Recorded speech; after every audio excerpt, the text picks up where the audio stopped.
Salut à tous, c'est Axel de testmobile.fr. J'ai dans la main le nouveau HTC One, donc HTC One M8, dont on a pas mal entendu parler, donc c'est le successeur du One, comme vous le devinez j'imagine.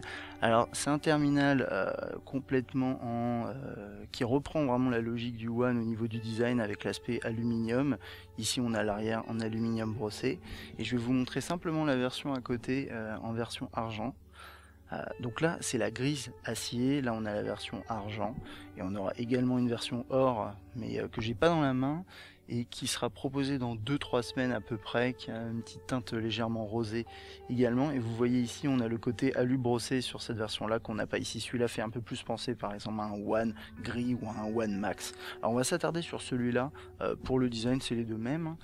Donc c'est un appareil, je règle ça tout de suite, qui sera disponible en nu à 669 € TTC, disponible dans les prochaines semaines, normalement première semaine d'avril. Donc côté spec, on les a quasiment toutes déjà, hein. Hélas, j'ai envie de dire, il y a eu pas mal de fuites, mais bon. On a un écran 5 pouces Full HD, c'est du SLCD 3 avec du Gorilla Glass 3.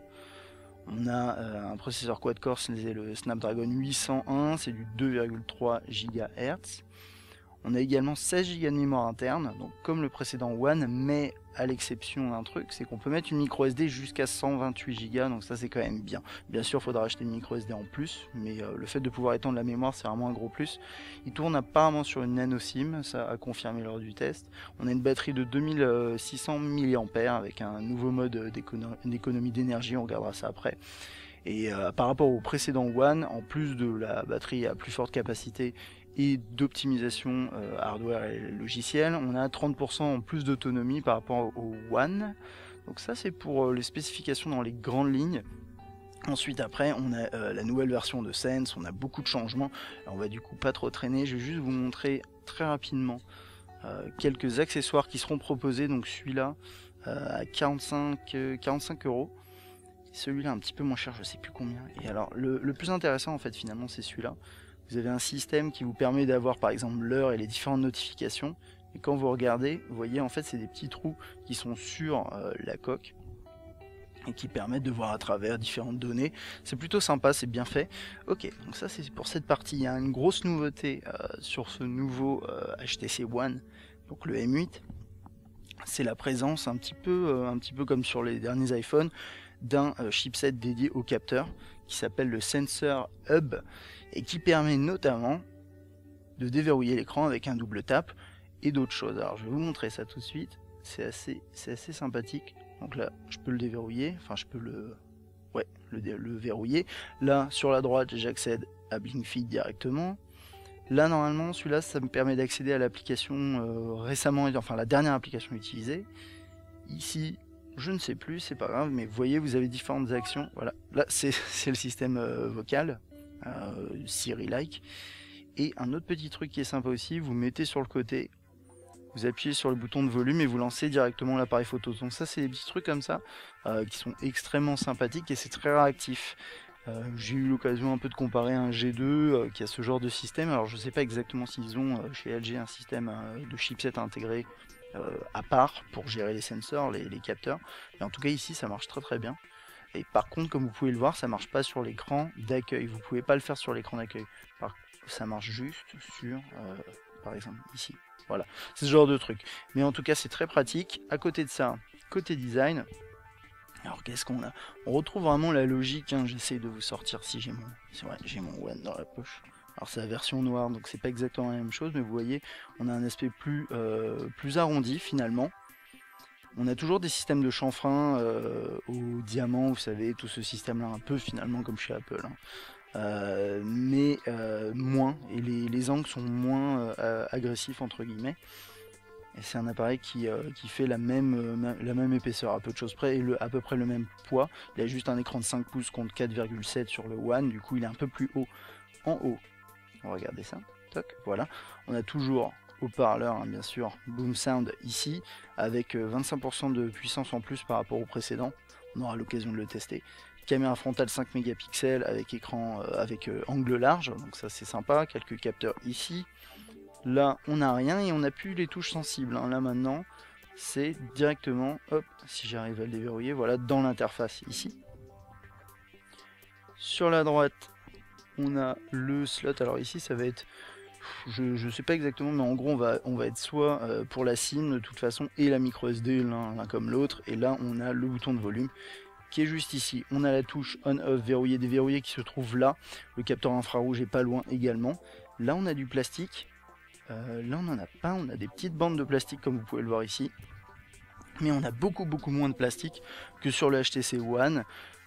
Et ça permet quand même bien sûr de conduire les ondes, notamment par le haut, ce genre de choses. Je fais le tour voir. Tout est en une partie en aluminium ici, et après on a cette partie de l'écran qui est posée. Donc c'est du unibody sur toute la surface arrière, plus les angles ici, vous voyez c'est beaucoup plus arrondi que sur le One à cet endroit là. À l'arrière, on a un nouveau système. Alors toujours, on est en ultra pixel, 4 ultra pixels avec Zoé, etc. On verra ça juste après. On a juste un nouveau type de flash, donc on a deux flashs, un flash plus classique et un deuxième flash qui semble avoir une température un petit peu plus... un peu plus dans les orangés, et de fait mélanger les deux ça permet d'avoir un rendu plus naturel. On connaît déjà ce genre d'implémentation, c'est bien de le trouver ici. Et à côté de ça on a deux optiques, ça on l'avait vu très rapidement à travers malheureusement les fuites, mais ici en fait on a un système qui s'appelle Duo Camera si je ne me trompe pas, et qui permet pas mal de choses. Alors qui permet de bien détecter la profondeur de champ, qui permet d'améliorer la rapidité d'exécution au niveau de l'appareil photo et au niveau du focus. Et vous le verrez ensuite à l'intérieur, on a la possibilité on a quelques petites fonctionnalités, quelques effets qu'on peut appliquer grâce à ce système là. Et c'est plutôt pas mal. L'appareil, central de base c'est celui-ci, et celui-ci prend de toute façon un cliché en même temps que celui-là en permanence, mais juste en décalage, et du coup ça permet de calculer mieux la profondeur de champ, et notamment de faire certaines choses qu'on va voir que la concurrence fait, mais en software uniquement. Alors, je pense qu'on a fait à peu près le tour, en tout cas niveau ergonomie. Bon, on en parlera lors du test, mais il est agréable à prendre en main. On a des bonnes tranches qui sont pas agressives. Le bouton là-haut est plus facile à trouver, je trouve, que quand il était là en haut à gauche sur le One, malgré la hauteur du terminal. Et puis bien sûr, quand vous voulez le déverrouiller, vous avez maintenant le système double tap qui est quand même bien pratique. Ok.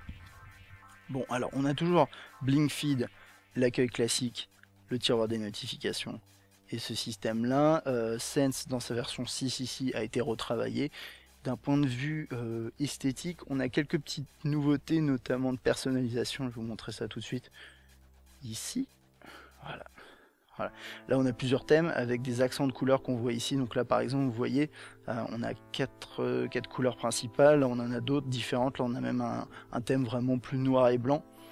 Et typiquement là vous voyez le vert qu'on voit en accent ici, c'est le vert qu'il y a là. Et ensuite après on a une couleur qui est adaptée à chaque section. Donc si je suis ici je suis en bleu, parce que c'est tout ce qui est productivité. Là je suis en bleu également. Là non, là par contre c'est l'appareil photo, pardon. Là je suis en rouge parce que c'est le multimédia. Vous voyez ce genre de trucs, il y a des personnalisations, mais ça vous n'êtes pas obligé de l'avoir, hein. Vous pouvez changer le thème si vous avez envie. Rapidement, Blink Feed, quelques nouveautés. Vous avez pas mal de choses. Vous avez un support de Fitbit, vous avez aussi la possibilité d'avoir des topics, des sujets personnalisés, donc en fonction de mots-clés, par exemple Coupe du Monde 2014, imaginons, et ben après vous avez toutes les news qui remontent sur ce sujet en fonction des sites d'actualité, etc., etc. Après vous avez bien sûr des thèmes, ce genre de choses, vous pouvez rajouter, vous pouvez bien sûr ajouter des flux RSS, ça c'est quelque chose qu'on a depuis je crois Sense 5.5, si je me trompe pas. Et il y a un dernier truc qui est sympa, c'est que vous pouvez aussi importer des actualités en fonction de ce qui se passe sur vos comptes Google+ ou Facebook. Donc ça je ne vais pas vous le montrer là parce que je ne vais pas pouvoir me loguer, mais c'est quelque chose qu'on peut faire et qui est plutôt sympathique. On a aussi quelques nouvelles icônes. Par exemple Zoé a une icône à lui, à lui, je ne sais pas, tout seul. Ça c'est le menu principal qui a été retravaillé légèrement. Et on a toujours l'option TV, avec le port ici infrarouge, avec toujours en partenariat avec Pile. Donc très rapidement, hop, composition de numéro, ça ressemble à ça. On a les défilements sur les côtés. Ça c'est quelque chose qu'on connaissait déjà. Je vais rapidement rentrer là-dedans. Voilà, vous voyez le clavier là ici, il est en QWERTY, bien sûr vous l'aurez en AZERTY. J'ai pas l'impression qu'il y ait de changement majeur là-dessus. Voilà, Vous voyez, du coup, ça permet, typiquement, ce genre d'option-là, ça permet de cacher le clavier rapidement, sans avoir une option en plus, ce genre de truc. Donc là, on est en bleu parce qu'on est dans la messagerie. Je vais passer dans l'appareil photo, qui a subi pas mal de changements, comme vous pouvez le voir. Différents modes ici, appareil photo vidéo, Zoé, qui est toujours là, bien entendu. Autoportrait, double capture, ça j'ai pas encore essayé. Voilà, vous voyez, ça c'est nouveau aussi. Oups. J'étais en train de faire le focus, panoramique 360 et c'est à peu près tout. Alors avec Zoé, là je vais pas trop m'attarder, mais avec Zoé on a la possibilité de faire les mêmes choses qu'avant. Par exemple faire des rafales, supprimer des choses. Moi je vais plutôt me focaliser sur tout ce qui est dual capture. Enfin dual, les deux optiques, finalement à quoi ça sert. Donc là juste pour info, on a quand même des nouvelles implémentations, une nouvelle implémentation, ça ressemble à ce qu'on avait avant. On a ISO, white balance, quelques effets, ce genre de choses. Et si je m'amuse à aller dans la galerie pour vous montrer le changement sympathique principal. Donc là par exemple c'est un cliché qui a été capturé avec peut-être pas ce terminal là, mais en tout cas avec un nouveau HTC One. On va avoir la possibilité par exemple de copier-coller des éléments. Donc je vais avec du contenu à copier. Donc là je suis ici, je sélectionne cette personne. Ça va traiter, donc c'est aussi un cliché qui a été capturé avec ce terminal ou un terminal similaire. Et là maintenant vous avez vu en 2-3, c'était peut-être pas très clair, mais je vous le montrerai, vous inquiétez pas lors du test. Là je peux placer la personne ici typiquement, ou bien même, alors hop, j'ai des systèmes de calque, et je peux dire cette personne là va passer en premier plan, il me le dit, il me le trouve, je fais OK, et là vous voyez, je peux cacher le mec juste derrière par exemple, ce genre de truc, et sauvegarder ensuite après. C'est ce genre de système. Donc ça c'est la première chose. Ensuite, arrière-plan, la gestion du flou d'arrière-plan. Non, là pardon, ça c'est pas le flou d'arrière-plan, c'est les effets. Donc là par exemple, ça détecte très facilement le fond, et je peux distinguer, enfin mettre des petits effets sur le fond de cette façon-là. Toc. Et là sur toute l'image également. On va retourner, hop, dans la galerie, toc, c'est juste ici. Hop, qu'est-ce qu'on a d'autre? Je vais essayer de vous trouver un cliché qui est compatible avec ce système là. Je les avais juste avant, c'est dommage. Ah non, mais attendez, je vais reprendre un cliché comme... Voilà, je vais reprendre celui-là, tant pis. Toc. Je vais dans modifier. Voilà. Donc là, voilà, ça s'appelle comme ça, c'est U-Focus. Donc vous voyez, là, je crée une profondeur de champ avec du fond derrière, de cette façon-là, et je peux l'ajuster de cette manière-là. Voilà, donc ça c'est quelque chose qu'on trouve aussi chez la concurrence, mais qui ici est fait de manière matérielle, contrairement à peut-être d'autres qui vont le faire de manière plus software. Et visiblement c'est plus efficace, ça marche mieux, etc. Vous inquiétez pas, on le testera en profondeur. On a un système d'effets, alors ouais, chez HTC il y a toujours un côté un peu fun, donc là on a des petits effets de saison, voilà. Ça aussi. Alors ça permet de créer une espèce d'effet 3D. Vous voyez, puisqu'on a deux capteurs l'un à côté de l'autre, ça permet d'avoir vraiment un décalage de cette façon-là. Donc ça toujours hein, dans l'esprit très fun. C'est à peu près tout, hein, vous inquiétez pas. On ira dans plus de détails plus tard, mais ça c'est vraiment pour entrer dans les grandes lignes. On a toujours Zoé, avec la plateforme qui va derrière, la possibilité de créer des highlights, etc. etc. Ça exploite également le système de dual caméra, on va dire, pour notamment créer des highlights. Vous avez le système, vous savez que je viens de vous montrer en 3D, un pseudo 3D. Agenda en 2 mots, ça ressemble à ça. Que dire de plus? Le mode enfant qui est toujours là, le mode TV, compatibilité Fitbit dans BlinkFit, ça je vous en ai parlé. Je revérifie ma petite liste. Boom Sound, je vous ai dit, 25% en plus. D'ailleurs au niveau de l'appareil photo, pas de l'appareil photo, de la musique, je voulais vous montrer ça très vite. On a ce fond là et ça a été légèrement retravaillé. Et c'est vrai que c'est toujours, moi je trouve ça très réussi, point de vue esthétique. Bon, voilà, je vais pas faire trop de bruit, mais on a un haut-parleur qui est quand même plutôt costaud. Et je pense qu'on a fait à peu près le tour pour ce nouveau HTC One, ce HTC One M8, qui me semble très réussi d'un point de vue design, très agréable à prendre en main, pas mal de nouvelles fonctionnalités, donc on a hâte de le tester. N'hésitez pas à laisser un commentaire. Moi je vous dis à bientôt.